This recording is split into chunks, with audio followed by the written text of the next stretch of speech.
আকাশবাণী কলকাতা স্থানীয় সংবাদ পড়ছি পাঠ্যপ্রতি মিত্র। প্রথমে বিশেষ বিশেষ খবর।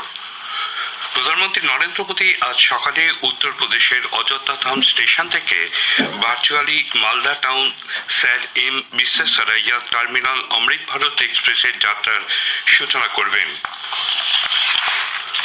স্বাস্থ্য পরিষেবার মান উন্নয়নে রাজ্য সরকার ৬,১১৪টি শূন্য পদে স্টাফ নার্স নিয়োগ করতে চলেছে। পশ্চিমবঙ্গ মধ্যশিক্ষা পর্ষদ আগামী বছরে মাধ্যমিক নির্বিঘ্নে সম্পন্ন করতে আরও কড়া নজরদারির ব্যবস্থা করছে। All India fair price shop dealers association তাদের বিভিন্ন দাবি দাওয়াকে সামনে রেখে নতুন বছরের শুরুতে অনির্দিষ্টকালের জন্য ধর্মঘটের হুঁশিয়ারি দিয়েছে। ইস্ট বেঙ্গল কলকাতা লিগের রানার্স হয়েছে। আসছি বিস্তারিত খবরে।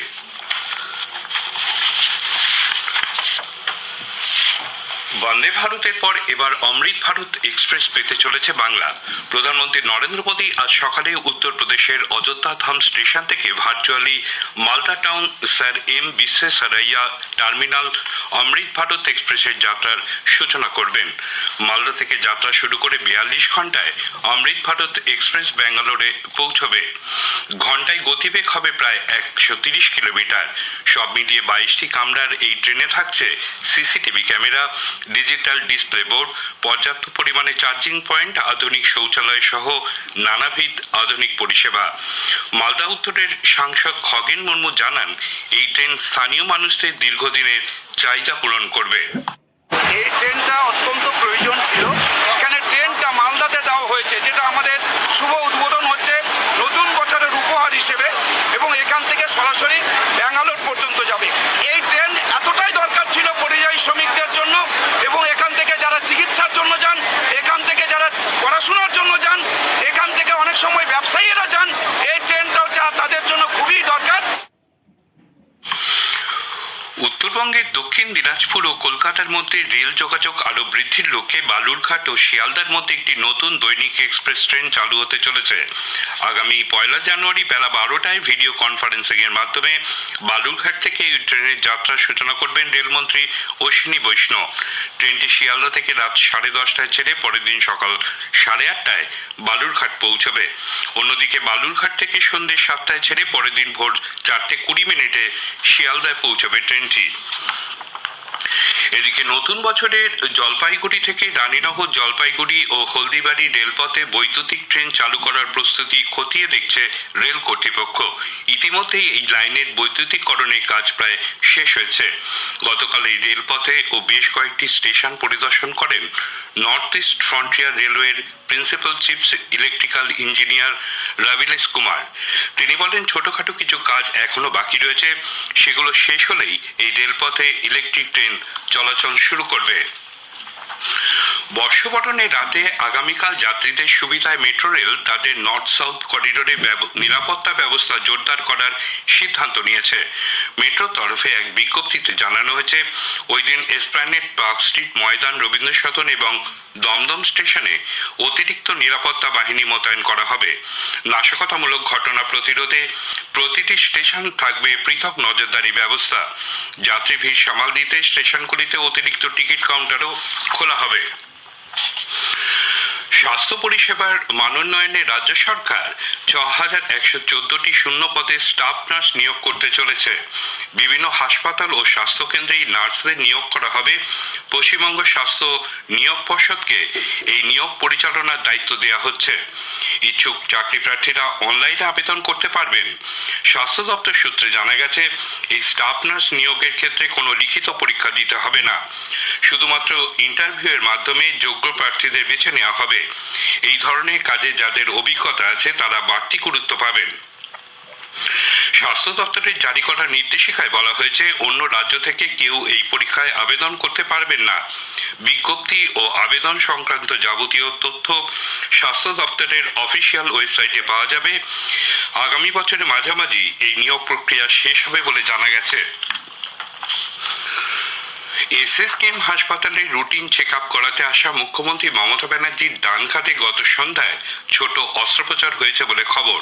তবে হাসপাতাল কর্তৃপক্ষ এ সম্পর্কে বিস্তারিত কিছু জানাননি।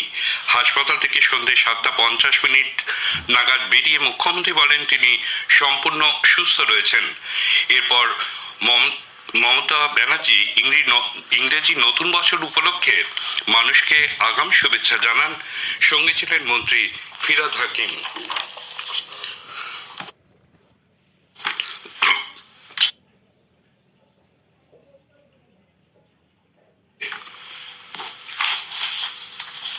পশ্চিমবঙ্গ মধ্য শিক্ষা পর্ষদ আগামী বছরে মাধ্যমিক নির্বিঘ্নে সম্পন্ন করতে আরো কড়া নজরদারির ব্যবস্থা করেছে। প্রতিটি মাধ্যমিক পরীক্ষা কেন্দ্রের ভেতরে সিসিটিভি ক্যামেরা বাধ্যতামূলক করা হয়েছে। সেই সঙ্গে প্রতিটি পরীক্ষার দিন সকাল 8টা থেকে বিকেল 5টা পর্যন্ত টানা 9 ঘন্টা সিসিটিভি ফুটেজ সংরক্ষিত করে রাখতে হবে। মাধ্যমিকের ফল না বেরোনো পর্যন্ত সবকটি পরীক্ষার সিসিটিভি ফুটেজ সংরক্ষিত রাখার জন্য ভেন্যু সুপারভাইজারদের কাছে নির্দেশিকা পাঠিয়ে দিয়েছে মধ্যশিক্ষা পর্ষদ।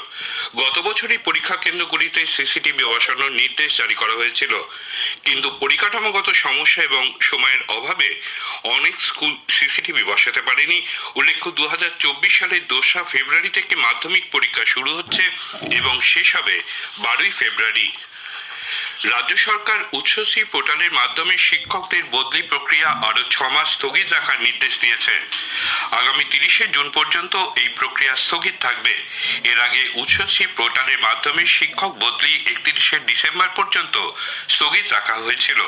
জানা গেছে স্কুল সার্ভিস কমিশনের তরফে রাজ্যের শিক্ষা দপ্তরকে এই স্থগিতাদেশের মেয়াদ বৃদ্ধির আবেদন জানানো হয়েছিল।